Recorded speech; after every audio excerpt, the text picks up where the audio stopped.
Hebu nikuulize swali moja rahisi lakini la kutisha. Kama jambo moja tu lingeenda vibaya leo, maisha yako ya kifedha yangesimama au yangesambaratika? Watu wengi hawaporomoki kwa sababu walikosea vibaya. Wanaporomoka kwa sababu hawakuacha nafasi ya kukosea. Maisha hayahitaji uwe mkamilifu.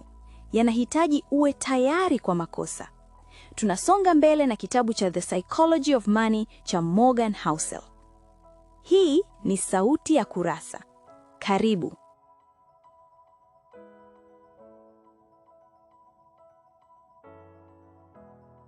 Sura ya 13. Room for Error. Acha nafasi ya kukosea. Katika sura ya 13, Morgan Housel anatuletea somo moja la msingi sana katika maisha ya kifedha na maisha kwa ujumla. Hakuna anayejua kwa uhakika kitakachotokea kesho. Kwa hiyo, ni lazima tuache nafasi ya makosa, mshangao na mambo yasiyokwenda kama tulivyopanga. Watu wengi hushindwa kifedha si kwa sababu walikosa akili au juhudi, bali kwa sababu waliishi maisha yao kana kwamba kila kitu kitapita kama walivyotabiri. Housel anaanza kwa kuonyesha kuwa wanadamu tuna tabia ya kujiamini kupita kiasi. Tunapopata mafanikio kidogo, tunaanza kuamini kuwa tumegundua siri ya mchezo. Tunaamini kwamba maamuzi yetu ni sahihi, kwamba mazingira yatabaki vile vile, na kwamba hatari tulizoziona hazitawahi kutokea. Tatizo ni kwamba historia inaonyesha wazi kuwa hata mipango bora kabisa inaweza kuvurugika na tukio moja lisilotarajiwa. Na pale unapokuwa umejipanga bila nafasi ya kukosea, tukio hilo moja linaweza kukuangusha kabisa. Katika fedha, room for error ina maana ya kuishi kwa tahadhari, sio kwa hofu. Inamaanisha kuwa hutumii kila senti unayopata. Unabaki na akiba. Huchukui mikopo mikubwa ukitegemea kila kitu kitakwenda sawa.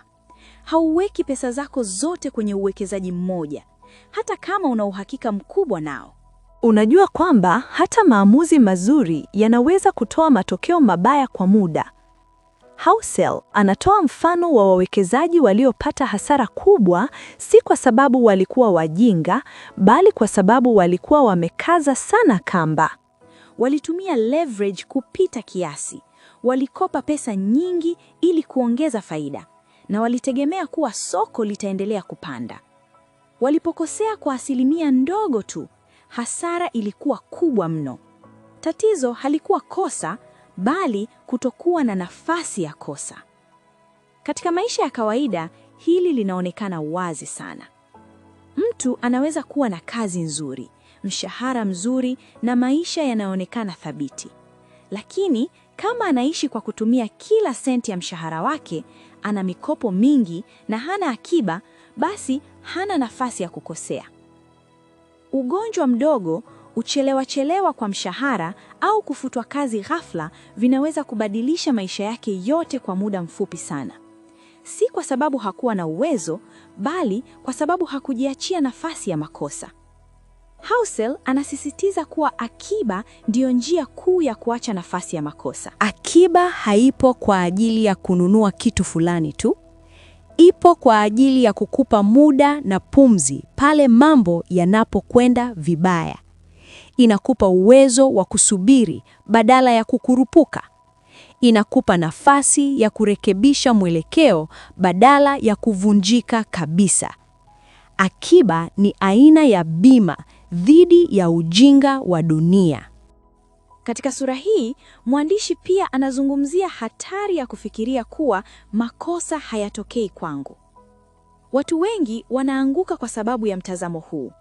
Wanaona hadithi za wengine waliofilisika na kusema wale walifanya makosa, mimi sitafanya. Lakini ukweli ni kwamba hata ukiwa makini kiasi gani, bado kuna mambo yaliyo nje ya uwezo wako. Ajali, mabadiliko ya sera, mabadiliko ya teknolojia au hata maamuzi ya watu wengine yanaweza kukuathiri moja kwa moja. Housel anatuonyesha kuwa watu waliodumu kwa muda mrefu kifedha si wale waliokuwa sahihi kila wakati, bali wale waliokuwa wamejiandaa kuwa si sahihi mara nyingi bila kuangamia. Waliruhusu makosa madogo yatokee. Walipoteza mara kwa mara, lakini hawakuwahi kupoteza kila kitu. Walicheza mchezo wa muda mrefu. Kuendelea kuwepo ni muhimu kuliko kushinda haraka. Mfano wa pesa, akiba ya dharura. Hii ndipo Morgan Housel anaposisitiza zaidi. Watu wengi hupiga mahesabu ya matumizi yao kila mwezi kuwa ni, tuseme, shilingi 500,000. Hivyo wanahakikisha kila mwezi wanapata shilingi 500,000. Lakini vipi kama bei ya umeme ikapanda, au mtoto akaumwa ghafla, au gari likaharibika? Nafasi ya makosa kwenye pesa ni kuwa na akiba pembeni ambayo huigusi, si kwa sababu unajua nini kitatokea, bali kwa sababu huwezi kutabiri kila kitu. Mfano mzuri wa hili ni katika biashara. Biashara nyingi hufungwa si kwa sababu wazo lilikuwa baya, bali kwa sababu hazikuwa na akiba ya muda na pesa ya kuvumilia kipindi kigumu. Mauzo yanaposhuka kwa miezi michache, kodi na mishahara bado zinalipwa. Biashara isiyo na room for error hufa haraka, lakini ile yenye akiba, hata kama faida yake sio kubwa sana, inaweza kuendelea kuishi hadi mambo yarudi sawa. Katika uwekezaji, Housel anaeleza kuwa mtu anaweza kuwa na mkakati mzuri kabisa, lakini bado akapata hasara kwa muda. Kama hana subra na nafasi ya kukosea, ataacha uwekezaji wake kabla haujalipa. Ndio maana kuwa na mtazamo wa muda mrefu na akiba ya kutosha ni muhimu kuliko kutafuta faida ya haraka. Kwa nini ni muhimu kwenye uwekezaji? Housel anasema watu wengi hufilisika kwa sababu wanadhani soko la hisa hutoa faida ya 10% kila mwaka. Hivyo wanachukua mkopo wakitegemea hiyo 10%. Soko likishuka kwa 5% mwaka huo, wanashindwa kulipa mkopo na kufilisika.